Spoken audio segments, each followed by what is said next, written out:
자, 지난 시간에 이어서 니케아 종교회의에서 계속하겠습니다.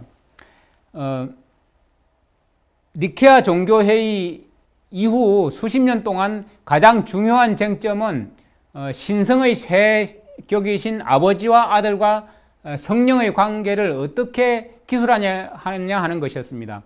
그 회의는 한 결론에 도달하였는데 교황권은 그 결론을 자신들의 것으로 취했습니다. 삼위 하나님 각각의 개성이 혼동되어서는 안 되며 또한 그 본질은 나눠질 수 없다는 것이 그들의 결론이었습니다. 로마 교회의 성직자들은 기독교가 이 관계를 가장 적절히 표현하는 용어로 헬라어 단어인 호모우시오스, 그러니까 동본질성이라는 의미입니다. 이것을 찾았다고 주장하였습니다. 이 호모우시우스는 이 단어는 이교에서 가져온 용어입니다. 그런 후에 교황권은 자기 자신들에게는 삼위일체 교리를 믿는 사람들이라는 호칭을 붙이는 한편 이 가르침에 동의하지 않는 사람들은 아리안주의자라는 호칭으로 이제 부르기 시작하였습니다. 이 아리안주의자라 불리는 모든 사람은 그리스도를 피조물로 믿는 사람들이라는 잘못된 비난의 말이 여기저기로 퍼져나갔습니다. 이 같은 소문은 그 같은 비난을 받을 이유가 없는 사람들을 분노하게 만들었습니다. 자, 패트릭은 격렬한 싸움이 벌어진 이 종교회의들의 구경꾼들 중 한 사람이었습니다. 당시 패트릭이 처했던 상황을 제대로 이해하기 위해서 잠시 이 단어, 즉 많은 교회들이 서로 나눠지게 하고 많은 신실한 그리스도인들로 과잉을 당하게 했던 이 용어를 고찰해 보는 것은 흥미로운 일이 될 것입니다. 이 단어는 동질의라는 의미를 지닌 단어로 그 속에는 같은 본질 속에 하나 이상의 존재가 나눠지거나 분리되지 않은 상태로 존재한다는 뜻이 내포되어 있습니다. 헬라어 호모우시우스는 동일한이라는 의미의 호모스하고 존재라는 의미의 우시아라는 단어에서 나온 것입니다. 하지만 엄청난 문제가 생겼는데 이거는 역사적으로 널리 알려져 있는 헬라어 단어가 둘이 있었기 때문이었습니다. 그 중 하나는 동일한이라는 의미의 호모스이고 다른 하나는 비슷한이라는 의미의 호모이오스입니다. 이 둘 모두 격렬한 논쟁의 역사를 지니고 있습니다. 이 두 단어의 철자는 매우 비슷한데 이 단어들이 신성에 적용되었을 때 그 의미의 차이가 순진한 신자들을 매우 어리둥절하게 만듭니다. 그럼에도 불구하고 동일한이라는 의미의 호모우시안이라는 그 대신에 비슷한이라는 의미의 호모이우시안이라는 용어를 쓰는 사람은 성직자들에 의해서 적극적으로 이단과 아리안주의라는 딱지가 붙여졌습니다. 하지만 콘스탄티누스 황제가 니케아 종교의 전체 회의에서 사회를 보던 주교인 호시우스에게 이 두 용어의 차이점에 대해서 물었을 때 호시우스는 두 단어 모두 비슷한 의미를 지녔다고 대답했습니다. 이 대답에 몇몇 빼고는 거의 모여있던 모든 주교가 이제 박장대소를 하면서 사회자를 이단이라고 놀려댔습니다. 이 문제에 관해서는 지난 여러 세기 동안에 걸쳐서 수많은 책들이 쓰여졌고 그런 관련된 책들이 많이 있기 때문에 여기에서는 다시 논할 필요는 없을 것으로 생각됩니다. 하지만 이 문제는 구원의 계획과 관련된 다른 가르침들과 외형적 예배 행위에 깊은 영향을 미쳤습니다. 교황권과 패트릭이 아일랜드에 세운 교회들 사이에는 예배의 외형적 형식에 있어서 상당한 간격이 벌어져 있었습니다. 패트릭은 아리안주의는 아니었지만 그럼에도 불구하고 패트릭은 이 호모우시안이라는 억지로 강요된 단어에서 발견되는 동일성이라는 개념에 대해서는 시인하기를 거절하였습니다. 어떤 맹렬한 논쟁이 벌어질 때는 그와 관련해서는 보통 세 그룹이 형성되죠. 이 경우에는 두 극단적인 그룹과 제3의 그룹이 있습니다. 두 극단적인 그룹 중 하나는 교황권에 의해서 선도되었고 다른 하나는 아리안주의자라고 하는 사람들에 의해서 선도되었습니다. 제3의 그룹은 중도파 신자들로서 패트릭과 같은 견해를 가진 그런 사람들이었습니다. 자, 도트 박사의 말처럼 교황권이 시금석으로 사용했던 단어인 호모우시안을 패트릭의 믿음과 관련해서 본다면 그 신앙은 분명 호모우시안이 아니었다고 이제 기록하고 있습니다. 패트릭이 출생한 시기와 가까운 연대인 359년에 열린 리미니 종교회의에 관한 이야기 또한 니케아 종교회의가 삼위일체와 관련해서 내린 그러한 극단적인 결론에 대해서 영국 교회가 반대 입장에 서 있었음을 확인해주고 있습니다. 아마도 이 회의가 영국 교회로부터 파견된 켈트족 대표자들이 참석한 마지막 종교회의였을 것입니다. 그 이후에는 410년에 로마 군대가 그곳에서 철수했고 이어서 이교도인 앵글로 섹슨족이 그곳을 침략했습니다. 이 리미니 회의에는 삼위일체와 관련해서 니케아 종교회의가 내린 결론을 비난하고 거부하는 법령들을 통과시켰습니다. 로마의 교황도 바로 얼마 전에 시르미움 종교회에서 유사한 법령들에 서명을 했습니다. 자, 누구라도 이 복음주의자들이 삼위일체에 대한 교황권의 견해에 반대 입장을 취한 것에 대해서 이들을 비난하기 힘들었던 것인데 이는 그들의 견해가 교황들이 둘씩이나 니케아 종교회의와 관련된 교황권의 정책과 반대되는 법령에 서명을 하게 할 정도로 강력했다는 사실을 역사가 우리에게 보여주고 있기 때문입니다. 자, 교황권이 열해 동안 패트릭의 이름이나 그 업적에 대해서 언급하지 않은 이유는 니케아 종교회에서 통과된 법령들에 대하여 아일랜드 교회가 취한 입장과도 연관되어 있음이 분명해 보입니다. 자, 그의 공적이 더 이상 간과할 수 없을 정도로 너무나도 확고히 자리 잡았다고 교황권이 느꼈을 때는 이미 수세기가 지난 뒤였습니다. 교황권은 패트릭을 그들의 우리 안으로 불러들이기 위해서 역사를 왜곡하고 이야기들을 꾸며내는 등 온갖 노력을 다해서 그를 교황권의 영웅으로 만들어내었습니다. 이런 일로 인해서 팔라디우스라는 이름을 가진 한 사람도 이제 칭송을 받게 되었는데 그는 패트릭이 한창 그의 사역을 성공적으로 수행하고 있을 시점에 로마 교회에 의해서 아일랜드로 보내진 인물이었습니다. 이 팔라디우스 또한 패트릭이라 불려오고 있습니다. 역사가 윌리에 의하면 기독교 선교사 패트릭은 405년에 아일랜드에 도착했다고 합니다.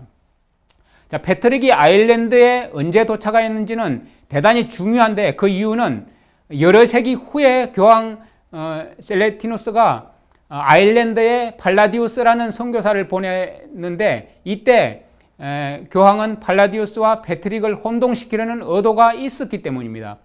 자, 패트릭이 기독교인으로서 성공한 소식이 로마에 알려지자 교황 셀레스틴은 그곳의 교회들을 교황의 휘하에 두고 싶어서 팔라디우스를 감독으로 보냈습니다. 그러나 로마로부터 보냄을 받은 팔라디우스가 아일랜드에 등장한 때는 432년이었는데 이때는 벌써 패트릭이 하나님의 소명을 받고 이곳에 온 지가 27년이나 지난 후였습니다.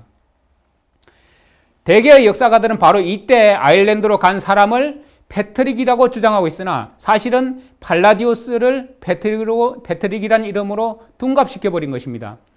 아무튼 팔라디우스가 아일랜드에 왔을 때 많은 기독교 교회들이 로마 주교에게 순복하라는 그의 메시지를 받아들이지 않았습니다. 따라서 팔라디우스는 자신의 실패로 인해서 대단히 좌절하게 되었던 것입니다.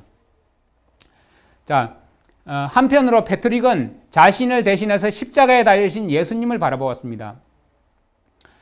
그는 십계명을 자신의 삶의 기준으로 삼았습니다. 그의 고백에는 다음과 같이 기록되어 있습니다. 나는 포로가 되어 수천의 사람들과 함께 아일랜드로 끌려갔다. 우리는 받을 당연한 보응을 받은 것이었는데 이는 우리가 하나님을 멀리하고 살면서 그분의 계명을 준수하지 않았기 때문이었다. 삼위일체 교리를 믿는다고 하는 사람들의 극단적인 결론을 선뜻 받아들이지 않은 사람들은 신명기 29장 29절을 신뢰했습니다. 신명기 29장 29절은 은밀한 일들은 주 우리 하나님께 속하거니와 계시된 일들은 영원토록 우리와 우리 자손들에게 속하나니 이것은 우리로 하여금 이 율법의 모든 말씀을 행하게 하려 하심이니라 라고 기록하고 있습니다. 십계명의 구속력에 관한 문제는 패트릭의 시대에 매우 중요한 쟁점들 중 하나였습니다. 이론적으로는 모든 단체가 삼위일체 문제에 있어서 의견이 일치하지는 않았지만 십계명에 대해서는 그것을 완전하고 영원하며 변치 않는 하나님의 도덕법으로 누구나 다 그 당시에는 인정하고 있었습니다. 심판하실 때에 주님이 천사들과 사람들을 각각 다른 기준에 의해서 심판하시는 것이 아님은 아주 분명한 일입니다. 유대인들을 위한 율법과 이방인들을 위한 율법이 각각 따로 존재하였던 것도 아닙니다.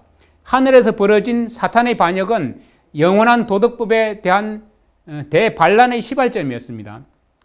삼위일체 교리에 관해서는 심각한 논쟁을 벌이는 사람들이 하나님이 당신의 형상을 따라 사람을 만드셨을 때 그에게 흠없는 도덕적 본성을 부여하심으로 십계명의 원칙을 그 마음 속에 기록하셨다는 데에서는 모두 동의하였습니다. 모든 단체들이 여기에서 한 걸음 더 나아갔습니다. 그들은 온 우주에서 천사나 사람이나 그 외에 어떤 피조물이라도 할지라도 그리스도를 제외하고는 그 누구도 죽음을 통해서 범법 행위를 속할 수 없다는 것을 부인하지 않고 받아들였습니다. 바로 그 다음에는 분열이 왔습니다. 한 몸에서 세 신격이 존재한다고 하는 것에 대한 니케아 종교의 강하고 엄격한 정의를 거부하던 사람들은 그리스도가 갈보리에서 죄인의 대속물로 드려진 거룩한 제물이심을 믿었습니다. 그러나 교황권은 그리스도가 십자가에서 죄인의 대속물로 죽으셨다는 가르침을 부인하였습니다. 이 같은 가르침은 그리스도의 십자가로 인해 존귀하게 여김을 받은 십계명까지도 무시하는 결과를 가져왔습니다.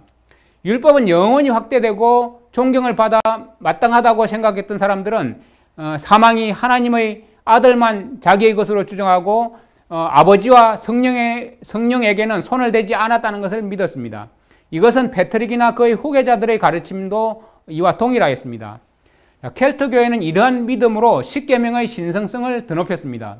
그들은 그리스도께서 율법을 확대하고 존귀케 하기 위하여 오실 것이라는 이사야의 예언을 받아들였습니다. 그들은 예레미야와 바울이 그러했던 것처럼 새 언약의 목적은 하나님의 율법을 마음판에 기록하는 것이라고 설교했습니다. 자, 하나님은 의로우신 분이시며 또한 그리스도에게로 피한 자들을 의롭게 하시는 분이십니다. 켈트 교회와 고트 교회, 왈덴스인들의 교회와 아르메니아 교회, 그리고 대동방 교회, 이 교회들이 형이상학적 삼위일체 개념과 그와 관련된 십계명의 중요성에 있어서 교황권과 의견이 크게 달랐던 것은 그리 놀랄만한 일이 아닙니다. 자, 다른 기독교 단체들은 로마 가톨릭이 둘째 계명에서 금하고 있는 우상들을 만들어 교회로 들여온 행위를 비롯한 율법에 어긋나는 행위들을 한 것에 대해서는 용납하기를 거부하였습니다. 이 일을 잘 살펴보면 분리의 중요한 이유들 중 하나가 안식일 준수였던 것을 알 수 있습니다. 고트 교회와 왈덴스인들의 교회, 그리고 아르메니아 교회, 시리아 교회, 동방 교회, 그리고 패트릭이 세운 교회 조직, 이 모든 기독교 단체들은 대체로 일주일 중 7째 날인 토요일을 하나님의 창조 사역을 마치고 휴식하신 거룩한 24시간으로 신성시하였던 것입니다.